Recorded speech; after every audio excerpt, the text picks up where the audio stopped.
श्री कृष्ण गोविंद हरे मुरारी, हे नाथ नारायण वासुदेवा। हरे कृष्णा। आप सभी का दिन शुभ और मंगलमय हो। आज हम श्रवण करेंगे वैशाख मास महात्म्य में अध्याय 5। पिछले अध्याय में वैशाख स्नान से 5 प्रेतों के उद्धार तथा पाप प्रशमन नामक स्रोत का वर्णन सुना था। वैशाख मास में इस पावन स्रोत को सुनने मात्र से मनुष्य के सभी पापों का अंत होता है। अगर आपने पिछला अध्याय अभी तक नहीं सुना है तो कृपया इस अध्याय के बाद जरूर सुनिएगा। आज अध्याय 5 में वैशाख मास के स्नान, तर्पण और श्री माधव पूजन की विधि और महिमा सुनेंगे। तो आइए भगवान के चरण कमलों का ध्यान करते हुए सुनते हैं वैशाख मास की कथा। सबसे पहले श्रवण करेंगे पुण्य फल देने वाली कथा। हे प्रिय भक्तों, देखिए, मानो तो भगवान और ना मानो तो पत्थर। आज हम सबसे पहले एक ऐसे सच्चे भक्त की कहानी सुनेंगे जिसकी वजह से भगवान श्री कृष्ण को स्वयं मूर्ति में से साक्षात भगवान का रूप लेकर आना पड़ा था। उन्होंने अपने भक्त की पुकार किस तरह से सुनी, आखिर कैसे भगवान ने अपने एक सच्चे भक्त को झूठ बोलने के बाद भी बचा लिया। एक बार की बात है, एक राजा ने अपने राज्य में भगवान श्री कृष्ण का एक भव्य मंदिर बनवाया और उसमें पूजा करने के लिए एक पुजारी को भी रखा गया। पुजारी जी पहले से ही कृष्ण जी के बड़े ही सच्चे भक्त थे। अब पुजारी जी बड़े ही मन लगाकर कान्हा जी की सेवा करने लगे और बड़े ही भक्ति भाव से कान्हा जी को भोग लगाते, उनका श्रृंगार करते। इस प्रकार कान्हा जी की पूजा पाठ और उनकी नित्य सेवा करते हुए पुजारी जी की उम्र बीतने लगी। राजा जिसने वहां मंदिर का निर्माण करवाया था, वह प्रतिदिन नियम से कान्हा जी के दर्शन करने के लिए आता था, लेकिन मंदिर में पहुंचने से पहले वह अपने एक नौकर के साथ एक फूलों की माला भेज दिया करता था, जिसे वो पुजारी पहले भगवान श्री कृष्ण को पहनाते और फिर जब राजा दर्शन करने के लिए आते, पुजारी जी भगवान के गले से उतारकर राजा को पहना देते थे। इस प्रकार राजा के और पुजारी जी के दिन बीत रहे थे। हे प्रिय भक्तों, एक दिन की बात है, राजा की तबीयत खराब हो गई। इसलिए उन्होंने हर दिन की तरह अपने सेवक से माला तो मंदिर में भिजवा दी और पुजारी को संदेश भिजवा दिया कि आज हमारी तबीयत खराब है, हम मंदिर नहीं आ पाएंगे। अब सेवक माला लेकर और संदेश देकर मंदिर से चला आया। पुजारी जी ने हर दिन की तरह कान्हा जी को श्रृंगार करके वह माला कान्हा जी को पहना दी। पुजारी ने कान्हा जी को माला तो पहना दी, लेकिन उनके मन में एक विचार भी आया। पुजारी जी सोचने लगे कि मुझे भगवान की सेवा करते हुए एक बहुत लंबी उम्र बीत गई है, लेकिन मैंने आज तक यह माला नहीं पहनी जो मैं भगवान के ऊपर से उतारकर राजा को पहनाता हूँ। अब सांसों का क्या भरोसा, कब चली जाए। अगर आज कान्हा जी ने खुद यह कृपा की है तो क्यों ना यह माला मैं आज खुद ही पहन कर देख लूं। ऐसा सोचकर पुजारी जी ने वो माला भगवान के गले से उतारकर खुद ही पहन ली और यह सोच लिया कि जब नौकर आएगा तो उसे अपने गले से उतारकर यह माला मैं दे दूंगा। अब भगवान के गले से उतरी माला को पहनकर पुजारी जी तो धन्य हो गए, बड़े ही खुश हुए और मन ही मन भगवान को कोटि कोटि धन्यवाद करते रहे। हे प्रिय भक्तों, तभी अचानक बाहर से पुजारी जी ने आवाज सुनी कि राजा की सवारी मंदिर में पहुंचने वाली है। अब जब पुजारी जी ने यह बात सुनी तो पुजारी जी तो घबरा गए। अचानक सेवक की आवाज सुनकर राजा के ऐसे अचानक आ जाने से पुजारी बहुत घबरा गया। अब उन्होंने सोचा कि कहीं राजा ने मुझे माला पहने हुए देख लिया तो राजा तो बड़ा क्रोधित हो जाएगा और हो सकता है कि मुझे सजा भी दे। ऐसा सोचकर पुजारी ने वो माला अपने गले से जल्दी जल्दी निकाल कर फिर से कन्हैया जी को पहना दी।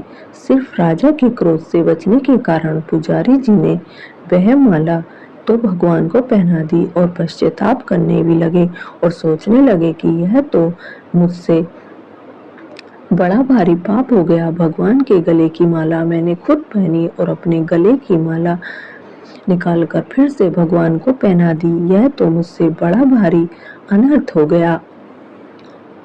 लेकिन दूसरी तरफ पुजारी जी को राजा के क्रोध का भी डर था। अब पुजारी जी मंदिर के कोने में खड़े हुए राजा का इंतजार कर रहे थे।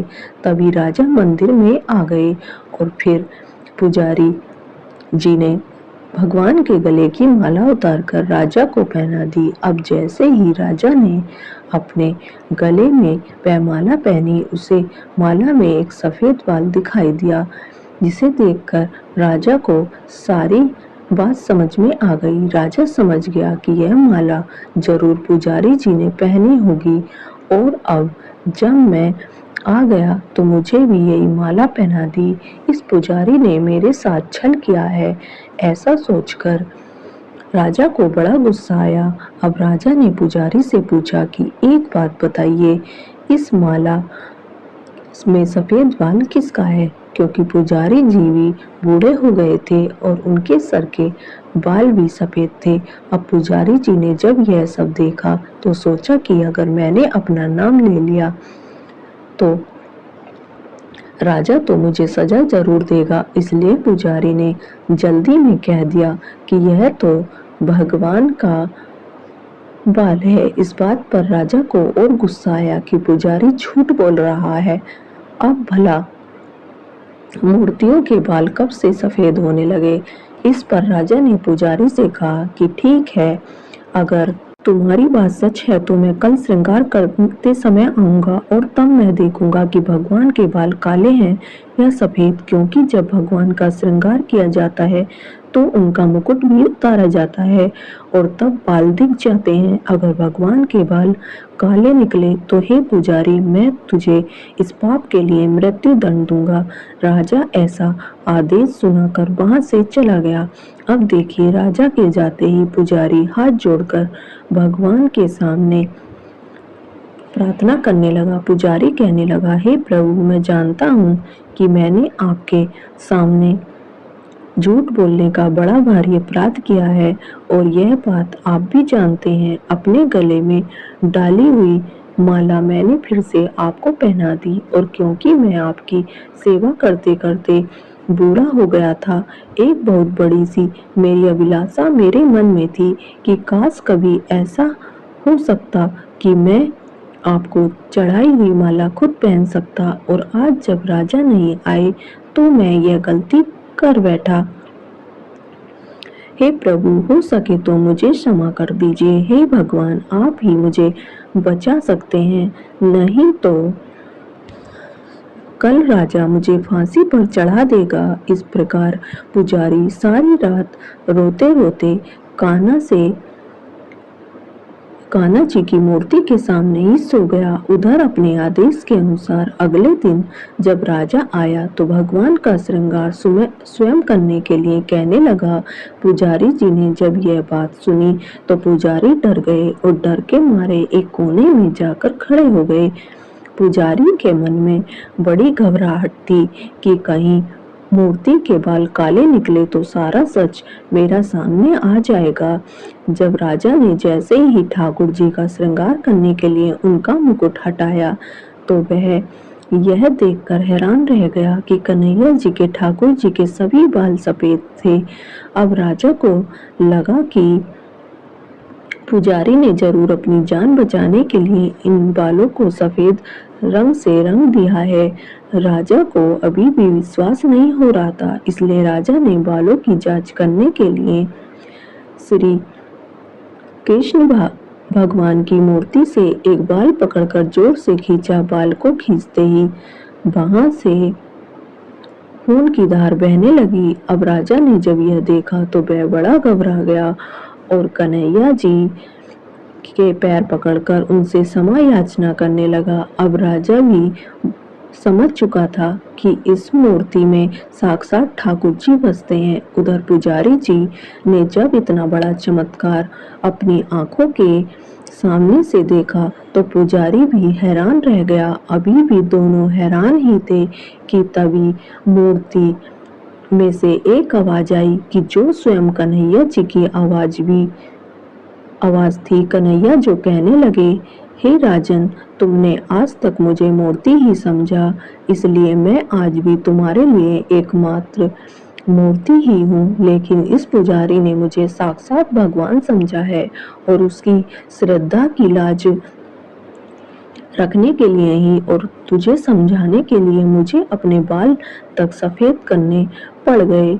तब राजा को अपनी गलती का एहसास हुआ। उधर पुजारी जी बड़े प्रसन्न थे कि आज भगवान ने उसकी लाज रख ली थी। हे प्रिय भक्तों, जिनकी श्रद्धा भक्ति सच्ची है, केवल उन्हें ही भगवान श्री कृष्ण आज भी दर्शन देते हैं। भगवान की मूर्ति को केवल मूर्ति मानकर ही पूजा नहीं करनी चाहिए। आपकी अटूट श्रद्धा और विश्वास अगर पूजा करते समय है तो फिर आपको किसी भी दिखावे की जरूरत नहीं है। हे प्रिय भक्तों, ऐसी मान्यता है कि भगवान का आशीर्वाद सच्ची भक्ति से और सच्चे विश्वास से बड़ी आसानी से पाया जा सकता है। हरे कृष्णा। तो आइए मन में गौरी पुत्र गणेश और अपने कुलिष्ट देवी देवताओं का ध्यान करते हुए वैशाख मास महात्म्य का रसपान करते हैं। नारद जी ने पाप प्रशमन सोच सुनकर प्रश्न होते हुए राजा अम्बरीश ने कहा कि हे मुनि, आपके श्रीमुख से भगवान की पुण्य कथा सुनकर मैं तो धन्य हो गया। अब आप कृपया मुझे यह बताएं कि वैशाख माह के व्रत का क्या विधान है। इस समय किस तपस्या का अनुष्ठान करना पड़ता है, क्या दान होता है, कैसे स्नान किया जाता है और किस प्रकार भगवान के सबकी पूजा की जाती है। हे ब्रह्म ऋषि, आप श्री हरिप्रिय भक्त तथा सर्वज्ञ हैं, इसलिए कृपया करके मुझे यह सब बातें बताइए। नारद जी ने कहा कि हे साधु श्रेष्ठ, सुनो, वैशाख मास में जब सूर्य मेष राशि पर चले जाए तो किसी बड़ी नदी में, नदी रूप तीर्थ में, नद में, सरोवर में, झरने में, देवकुंड में, स्वतः प्राप्त हुए किसी भी जलाशय में, बावड़ी में अथवा कुएं आदि पर जाकर नियम पूर्वक भगवान श्री विष्णु का स्मरण करते हुए स्नान करना चाहिए। स्नान के पहले इस श्लोक का उच्चारण करना चाहिए। यथा ते माधव मासो वल्लभो मधुसूदन प्रातः स्नाने में तस्मिन् फल पापभव। अर्थात हे मधुसूदन, माधव अर्थात वैशाख मास आपको विशेष प्रिय है, इसलिए इसमें प्रातः स्नान करने से आप शास्त्रोक्त फल के देने वाले मेरे पापों को नाश कर दें। इस प्रकार कहकर मौन भाव से उस तीर्थ के किनारे अपने दोनों पैर धो लें। फिर भगवान नारायण का स्मरण करते हुए विधि पूर्वक स्नान करें। स्नान की विधि इस प्रकार है।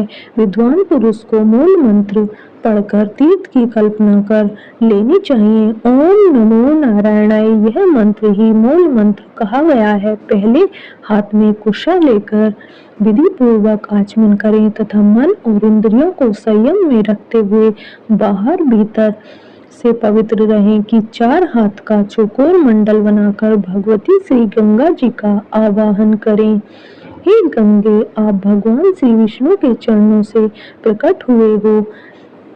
श्री विष्णु ही आपके देवता हैं, इसलिए आप वैष्णवी कहलाती हैं। हे देवी, आप जन्म से लेकर मृत्यु तक समस्त पापों से मेरी रक्षा करो। स्वर्ग, पृथ्वी और अंतरिक्ष में कुल 3 करोड़ तीर्थ हैं, ऐसा वायु देवता का कथन है। माता जानवी, वे सभी तीर्थ आपके अंदर मौजूद हैं। देवलोक में आपका नाम नंदिनी और नलिनी है। इनके अलावा दक्षा, पृथ्वी, यद, गंगा, विश्वकाया, शिवा, अमृता, विद्याधरी, महादेवी लोक प्रसादनी, स्वयं करी जानवी, शांता और शांति प्रदायिनी आदि आपके अनेकों नाम हैं। स्नान के समय इन पवित्र नामों का कीर्तन करना चाहिए। इससे त्रिपद दामिनी भगवती गंगा वहां उपस्थित हो जाती हैं। 7 बार उपयुक्त नामों का जप करके संपूर्ण के आकार में दोनों हाथों को जोड़कर उनमें जल लें और 4-6 मस्तक पर डालें। इस प्रकार स्नान करके मिट्टी को भी विधिवत अभिमंत्रित करें और उसे शरीर में लगाकर नहा लें। मृतिका को अभिमंत्रित करते हुए इस प्रकार कहें, हे वसुंधरे, आपके ऊपर अश्व और रक्त चला करते हैं। भगवान श्री विष्णु ने भी वामन अवतार धारण करके आपको एक पैर से नापा था। हे मृतिक, मैंने जो बुरे कर्म किए हों, मेरे उन सभी पापों को आप हर लो। हे देवी, सैकड़ों भुजाओं वाले भगवान श्री विष्णु ने वराह का रूप धारण करके आपको जल से बाहर निकाला था। आप संपूर्ण लोकों की उत्पत्ति के लिए अग्नि के समान हो, अर्थात जैसे अग्नि काष्ठ से आग प्रकट होती है, उसी प्रकार आपसे संपूर्ण लोक उत्पन्न होते हैं। हे सुव्रते, आपको मेरा नमस्कार है। हे प्रिय भक्तों, इस प्रकार स्नान करने के बाद विधि पूर्वक आचमन करके जल से बाहर निकलें और 2 शुद्ध श्वेत वस्त्र, धोती, चादर धारण कर लें। उसके बाद त्रिलोकी को तृप्त करने के लिए तर्पण करें। सबसे पहले श्री ब्रह्मा का तर्पण करें, फिर श्री विष्णु, श्री रुद्र और प्रजापति का, तत्पश्चात देवता यश, नाग, गंधर्व, अप्सरा, असुर गण, क्रूर, सर्प, गरुण, वृक्ष, जीव जंतु, पक्षी, विद्याधर, मेघ, आकाशचरी, जीव निराधार, जीव पापी जीव तथा धर्म परायण जीवों को तृप्त करने के लिए मैं उन्हें जल अर्पण करता हूँ। यह कहकर उन सबको जलांजलि दी। देवताओं का तर्पण करते समय यज्ञ पवित्र को बाएं कंधे पर डाले रखें। तत्पश्चात उसे गले में माला की भांति कर लें और दिव्य मनुष्यों, ऋषि पुत्रों तथा ऋषियों का भक्ति पूर्वक तर्पण करें। सनक, सनंदन, सनातन और सनत कुमार यह दिव्य मनुष्य हैं। कपिल, आसुरी तथा पंच सखिक यह प्रधान ऋषि पुत्र हैं। ये सभी मेरे दिए हुए जल से तृप्त होने चल दें। इसी प्रकार मरीच, अत्रि, अंगरा, पुलस्त्य, पुलह, क्रतु, प्रचेता, वशिष्ठ, नारद तथा अन्य देव ऋषियों एवं ब्रह्म ऋषियों का अक्षत सहित जल के द्वारा तर्पण करें।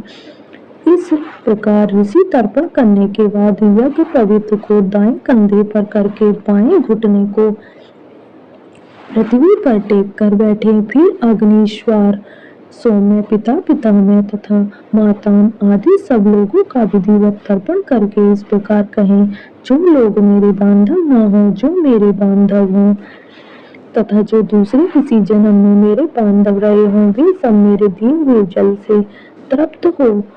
उनके सिवा और जो भी कोई प्राणी मुझसे जल की अभिलाषा रखते हों, वे भी तृप्ति लाभ करें। ऐसा कहकर उनकी तृप्त प्रति के उद्देश्य से जल गिराना चाहिए। तत्पश्चात विधि पूर्वक आचमन करके अपने आगे कमल की आकृति बनाएं और सूर्य देव के नामों का उच्चारण करते हुए अक्षत, फूल, लाल चंदन और जल के द्वारा उन्हें यत्न पूर्वक अर्घ दें। अर्घ दान देते समय इस प्रकार कहें, हे भगवान सूर्य, आप विश्वरूप और ब्रह्म स्वरूप हैं। इन दोनों रूपों में आपको नमस्कार है। आप सहस्त्रों किरणों से सुशोभित और सबके तेज रूप हैं।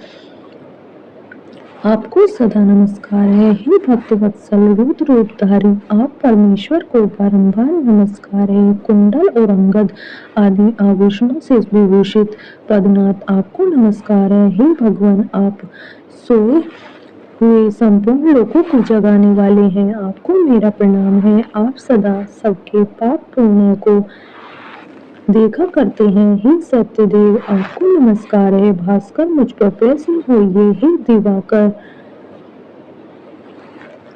आपको नमस्कार है। हे प्रभाकर, आपको मेरा कोटि कोटि नमस्कार है। इस प्रकार सूर्यदेव को नमस्कार करके 7 बार उनकी परिक्रमा करें। फिर द्विज गो और स्वर्ण का स्पर्श करके अपने घर में जाएं, वहां आश्रमवासी अतिथियों का सत्कार तथा भगवान की प्रतिमा का पूजन करें। हे राजन, घर में पहले भक्ति पूर्वक जितेंद्रिय भाव से भगवान गोविंद की विधिवत पूजा करनी चाहिए। विशेषतः वैशाख के महीने में जो श्री मधुसूदन का पूजन करता है उसके द्वारा पूरे एक वर्ष तक श्री माधव की पूजा संपन्न हो जाती है। वैशाख मास आने पर जब सूर्यदेव मेष राशि पर स्थित हों तो श्री केशव की प्रसन्नता के लिए उनके व्रतों का संचय करना चाहिए। अपने अभिष्ट की सिद्धि के लिए अन्न, जल, शक्कर, धेनु तथा तिल की धेनु आदि का दान करना चाहिए। इस कार्य में धन की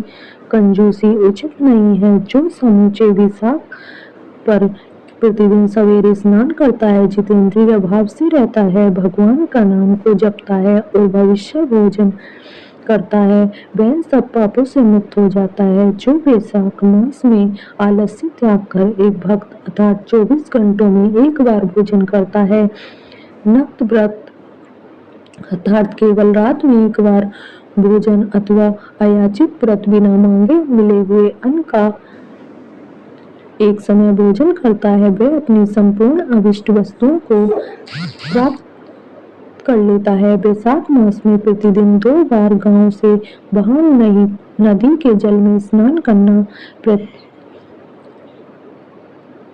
एक बार खा के रहना, ब्रह्मचर्य का पालन करना, पृथ्वी पर सोना, नियम पूर्वक रहना, व्रत दान करना और भगवान मधुसूदन की पूजन करना, यह नियम हजारों जन्मों के भयंकर पाप को भी हर लेते हैं। जैसे भगवान माधव ध्यान करने पर सारे पाप नष्ट कर देते हैं, उसी प्रकार नियम पूर्वक किया हुआ माधव मास का स्नान भी समस्त पापों को दूर कर देता है। हे प्रिय भक्तों, एक बार शिव जी और माता पार्वती पृथ्वी पर भ्रमण कर रहे थे। तभी उन्होंने देखा कि हजारों लोग गंगा स्नान कर रहे हैं। माता पार्वती सती का ध्यान करते हुए भक्त हर हर गंगे का जाप करते हुए गंगा में डुबकी लगा रहे हैं। माता पार्वती ने शिव जी से पूछा कि हे प्रभु, सभी श्रद्धालु गंगा में स्नान कर रहे हैं, लेकिन फिर भी इस स्नान के बाद भी इनके पाप नष्ट नहीं होते, इनके जीवन के दुख दूर क्यों नहीं होते? क्या गंगा में अब वह सामर्थ्य नहीं है जिससे भक्तों के पाप नष्ट हो सके? फिर शिव जी ने कहा कि हे देवी, गंगा में अब भी वही सामर्थ्य है, लेकिन इन लोगों ने गंगा में स्नान ही नहीं किया है, तो लाभ कैसे मिल सकता है? फिर देवी ने कहा कि हमारे सामने सभी ने स्नान तो किया है, अभी तो इनके शरीर भीगे हुए भी हैं। फिर शिव जी बोले कि इन सभी लोगों ने गंगा में नहीं, सिर्फ जल में डुबकी लगाई है। हे देवी, देखिए, इसका रहस्य मैं आपको कल समझा दूंगा। अगले दिन बहुत तेज बारिश हो रही थी। गंगा नदी की ओर जाने वाले रास्ते में एक बहुत बड़ा गड्ढा बन गया, जिसमें गंदा पानी भर गया था।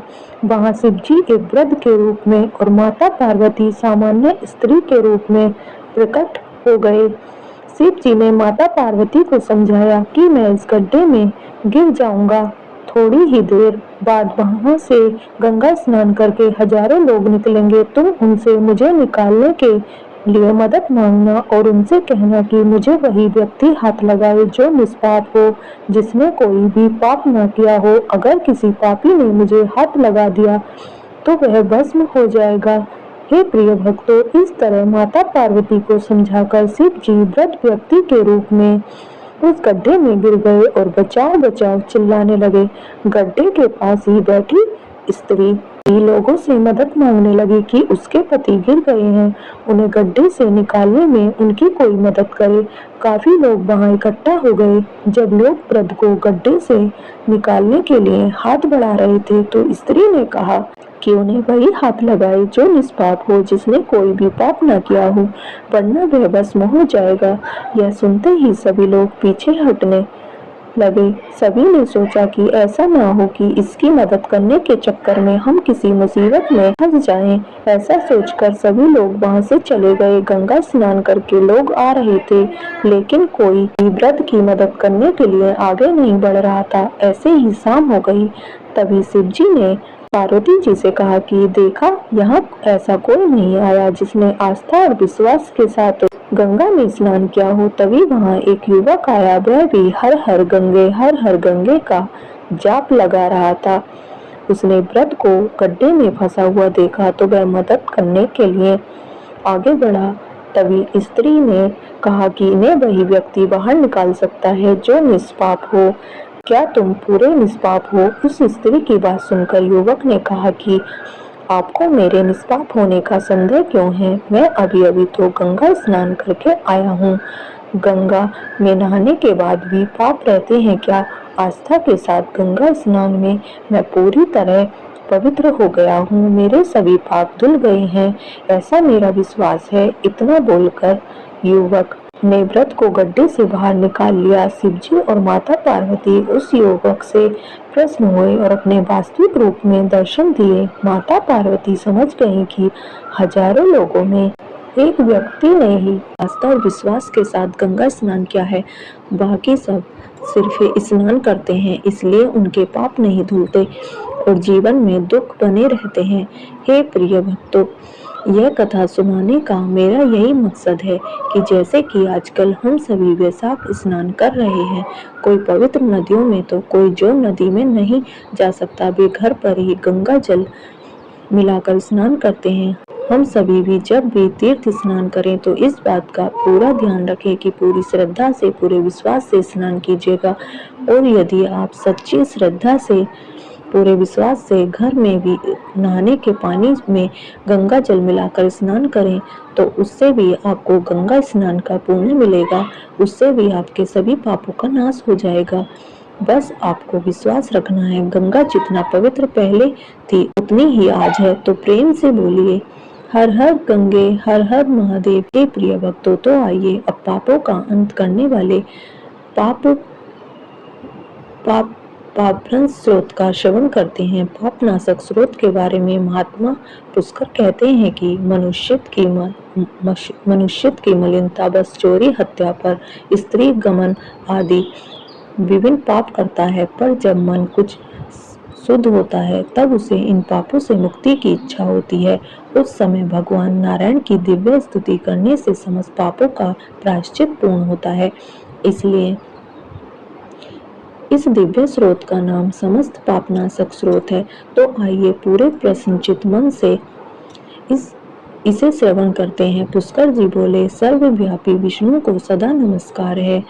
श्री हरि विष्णु को नमस्कार है। मैं अपने चित्त में स्थित सर्वव्यापी अहंकार शून्य श्री हरि को नमस्कार करता हूँ। मैं अपने मानस में विराजमान अव्यक्त, अनंत और अपराजित परमेश्वर को नमस्कार करता हूँ। सबके पूजनीय, जन्म और मरण से रहित, प्रभावशाली श्री विष्णु को नमस्कार है। विष्णु मेरे चित्त में निवास करते हैं। विष्णु मेरी बुद्धि में विराजमान है। विष्णु मेरे अहंकार में प्रतिष्ठित हैं और विष्णु मुझ में भी स्थित हैं। वे श्री विष्णु ही चराचर प्राणियों के कर्मों के रूप में स्थित हैं। उनके चिंतन से मेरे पाप का विनाश हो। जो ध्यान करने पर पापों का हरण करते हैं और भावना करने से स्वप्न में दर्शन देते हैं। इंद्र के अनुज, शरणागत जनों का दुख दूर करने वाले उन देव श्री विष्णु को मैं नमस्कार करता हूँ। मैं इस निराधार जगत में सम्मुख नतमस्तक होता हूँ। सर्वेश्वर प्रभु,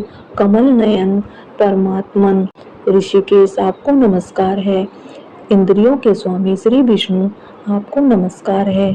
नरसिंह, अनंत स्वरूप गोविंद, समस्त भूत प्राणियों की सृष्टि करने वाले केशव, मेरे द्वारा जो दुर्वचन कहा गया हो अथवा पापपूर्ण चिंतन किया गया हो, मेरे उन सभी पापों का प्रशमन कीजिए। आपको नमस्कार है। हे केशव, अपने मन के वश में होकर मैंने जो न करने योग्य अत्यंत उग्र पापपूर्ण चिंतन किया है उसे शांत कीजिए।